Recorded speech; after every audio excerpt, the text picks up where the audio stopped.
Who is this? What's your operating number?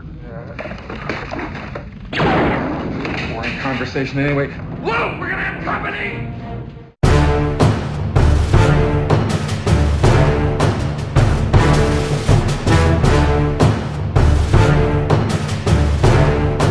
Hey guys, welcome back to Talking Casual. We've decided to come back from a long break. I decided to start this own series about Armada.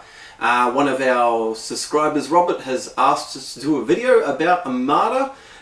Seeing as we stream X-Wing and Armada, I thought we'd do an intro into Armada for players who have not played it or played X-Wing. Now, some advantages of playing Armada. Armada is a game where it does take some time. The rounds are about 2 hours compared to your X-Wing 75 minutes. But it does give you time to think and strategize, and that's what Armada is really about. It is a core strategy game. You can basically deploy incorrectly or get it right, or it's not like X-Wing where things can certainly change. When things go downhill in Armada, they definitely do go downhill. Also, one of the great things about Armada, there is meta, but there is no great overwinning meta. You can't take a certain list that did well, say, at Nationals or Regionals or Worlds, and win with it. It takes a great commander to actually fly these fleets, and it does take some skill. So, and basically you can make up any type of fleet and actually win. It just takes some skill and dedication from the commander to actually get there. Let's talk about the similarities to Armada and X-Wing. The similarities include basically your squad building, or what we call in Armada fleet building, is still there. Instead of 100 points, it's 400 points, and you have your ships and upgrades and then your squadrons as well. Also, you still have attack dice and you still have range rulers, but that's where the basics kind of end there. Defense, there are no defense dice, there are just tokens, but we'll explain it a bit later. Those are some similarities between Armada and X-Wing. Let's move into some shooting and moving examples to show the differences. Alright guys, let's talk about some differences with Armada and X-Wing. One of the main big ones is you shoot first and then you move, compared to X-Wing where you move first and shoot. Also, there aren't any pilot skills in Armada, it's just activation. So one ship activates, then the opponent's ship activates, then one of your ship activates, and so forth until it runs out. Then you go into squadrons as well. So, when attacking, we'll go for a simple attack phase here. Certain ships have certain strengths and weaknesses. So, certain ships can fire long range, certain ships can fire close range. Now, if you look at the Armada range ruler, there is differences between ranges. One of the big differences is it's not plus attack plus defense dice compared to X-Wing. There is different range colors. So there's red for long, blue for medium, and black for close range. Now if you look at certain different ships, say like an ISD has, well, this ISD2 has a red and blue range. The Architects here has a red range. This one, the Raider, has a blue and a black, and the Gladiator here from the front has a 2 red and 2 black. But if we look at from the side, it actually has, if we can see there, it has 4 black on the side. So if we look at firing here, this Raider, sorry, this Architects can fire from long range with all its dice. This Raider cannot fire anything, neither can the Gladiator, because this one has black and this one has blue. So they all can. This one can fire close, this one flies medium, this one fires long. Now, with the ISD, can fire long range, but only its red dice, because it only has red range, long range. So if it moves closer to closer range, so we go into blue range, medium range, As you can see, the full complement of the ISD's attack dice are now available. The Arcton's dices don't change at all. They're still free red.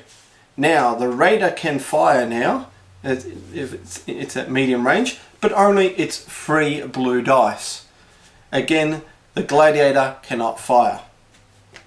So we move this closer now to close range into the Gladiator. Again, same dice for everyone except for these two. The Raider adds a black dice, and now the Gladiator can attack at close range. So that's 4 black dice. Now, there are differences with the dice. With the red dice, there are more blanks, but there is a double hit. A blue dice at medium range has no blanks whatsoever, but it has 2 accuracies. I'll explain accuracies later. Black dice do have blanks, but they have 2 more chances of double hit and a crit. So once you've fired, you get your maneuver template and execute the move that you're allowed to do. We'll explain more about movement later on. So we'll go through an attack phase now. So say this ISD is attacking the Gladiator.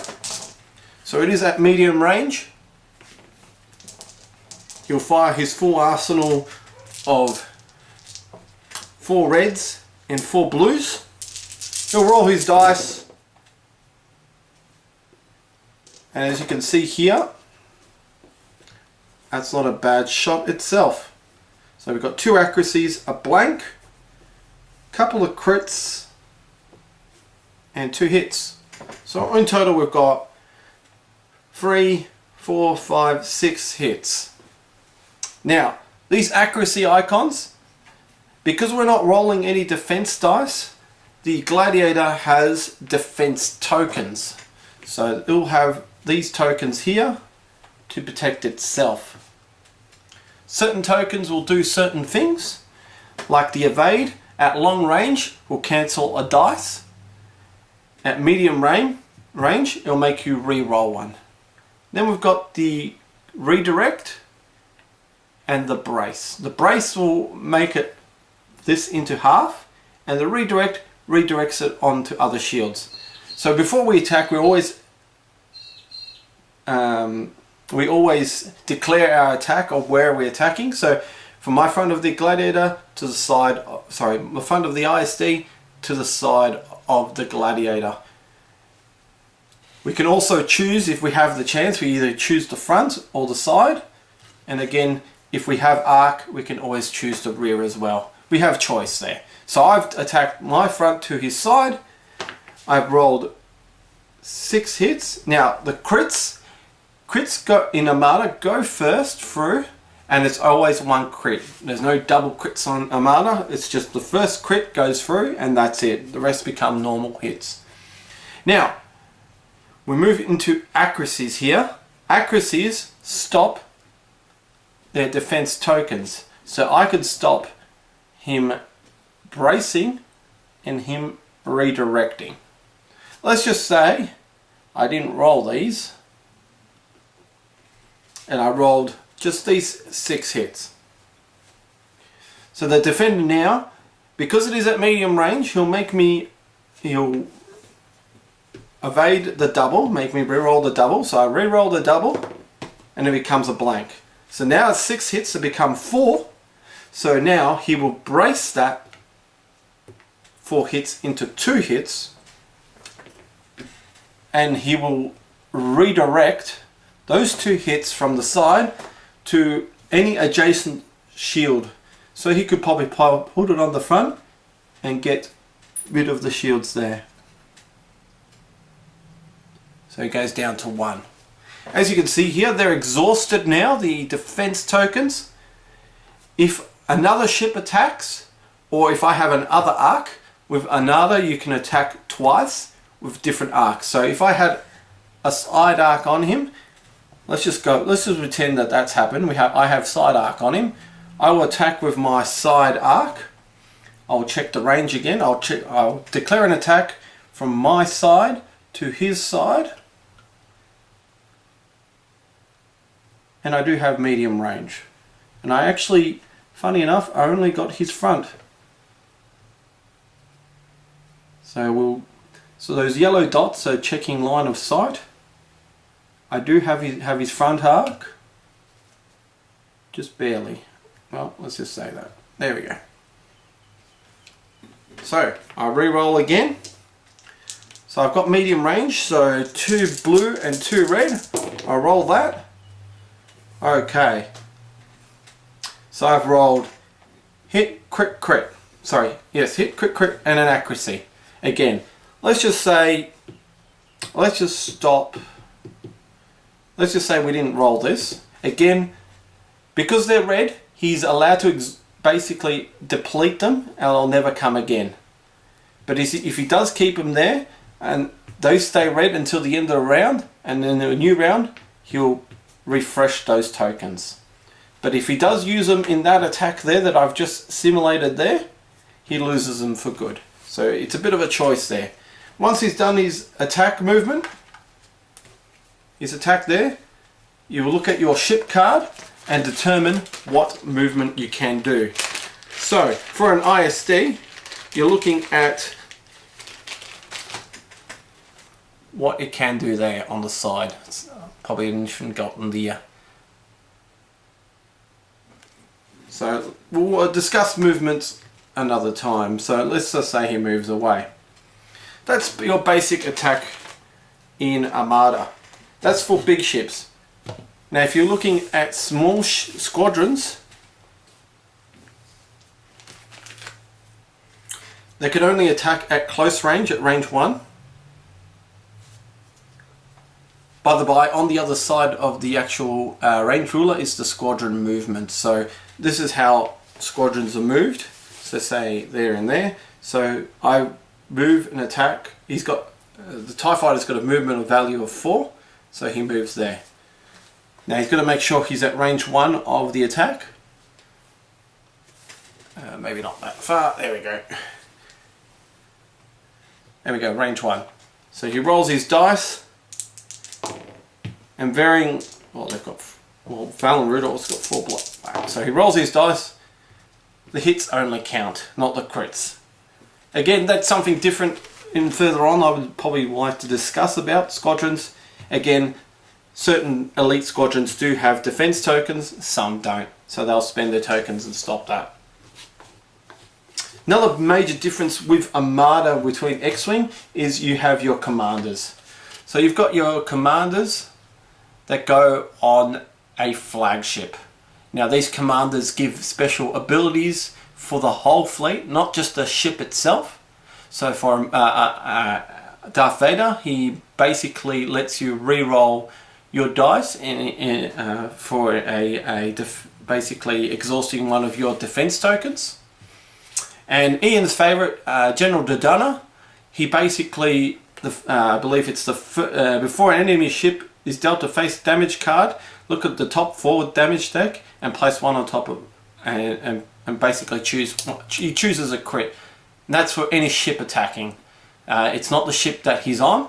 These commanders are for the whole fleet. They buff the whole fleet. So these are just the alt card ones. I do have the original Darth Vader there, but the alt card ones look a little bit better there. So you know, you've got Mon Mothma as a commander, Akbar, and my favourite Screed. Just some additional differences with Armada and X-Wing. In Armada, you also still get to choose the initiative, who takes initiative or who gets initiative. Again, it's chosen by if you've got less fleet points, or if you're equal, you still battle that out. Whoever wins gets to choose, of course, who wants to go first and second. Same as X-Wing. The only difference is, if you are first player, the second player gets to reveal to the first player their objective cards. Now, objective cards are 3 different types of objectives. You've got the assault category, the defense category, and the navigational category. Now, these objectives help the second player out, and the first player has to choose one of these to do the objectives. I'll cover objectives further on in other videos. I just wanted to explain just the differences today about Armada and X-Wing, but these help out the second player to overcome the first player's activation because there is no pilot skill. Now, when you do activate a ship, instead of moving it with a movement dial, we've actually got different set of dials. We've got the command dials. And the command dials are representative of how much command that you have on a ship. So say on an Architans, you've got 2. So what are the commands? So you've got several commands here. I'll explain to them as much as I can. So we've got the repair command. The repair command repairs hull points and shields and able to move shields. Then you've got the concentrate fire command. This command allows you to add an extra dice in your attack phase for one attack only. Next one, you've got the squadron command. Now each ship has its own squadron value, and it will dictate how many squadrons it can move, and it has to be close to medium range of that ship. There are some variations to that rule, example relay, but again this is just a basic intro to Armada, so we'll just stick with the command. So there's the squadron command, and then finally the nav command. Nav command basically decreases or increases your speed, and you are able to get extra clicks in your movement. At the start of the game, you only this is your speed dial. You start with whatever speed your ship can do, and then with that command you can either change that to whatever to a next speed and then movement. Say another difference as well is if you've built in one of these commands, and if you don't want to take them, you can bank those into tokens. Now the tokens are basically half of what they actually do. So for the nav, it's only just the speed, no yaw. For the repair, it's half of the engineering value of the ship. Ships have engineering values as well. Concentrate fire only lets you re-roll a dice, and squadron is only 1 squadron instead of the squadron value. There you have it, guys, just some differences and similarities between the two games. Just some final thoughts and tips before we head off. One of the biggest issues or hurdles that Armada players will come aware would be the actual core set itself. You're looking about $150 Australian or $100 US to actually get the core set. That's a lot of money. Now you can get them cheaper online, but I just don't do that. Don't go there. I recommend go to your game store and get them there. Yes, you will pay a little bit more, but you are supporting them to run tournaments and other events at your game store. Without them, you won't be able to play anywhere. And you need a lot of space to play Armada. It's, as I said, it's a 6x3 and not 3x3. So you definitely need some space, and you definitely want to play against other players. Other things, patience. You will need lots of patience with this game. It is not one of these pick up and go games where you start winning with a meta list, as I said before. My best advice is probably start playing with another new player and build your skills there. You will lose some games and you wonder why you've lost games. Learn from them, watch other videos, watch some battle reports from us as well, and you'll see different play styles, and then you'll learn certain things there. Also, learn your commands, learn your maneuvers, learn what ships can do, can't do, and what they're good at. There's also a lot of articles online, and always check the forum as well. There you go, guys, just some simple tips on Armada there. Well, how did the video go today? Comment below on your likes, dislikes, anything that you want to see further expanded on. As for our next video, we haven't decided on what to do next. If you have anything in mind that you would like to see us do, comment below and we'll definitely have a look. That's it all for today. Hope you liked this video. Remember, like, subscribe, like us on Facebook, and fly casual!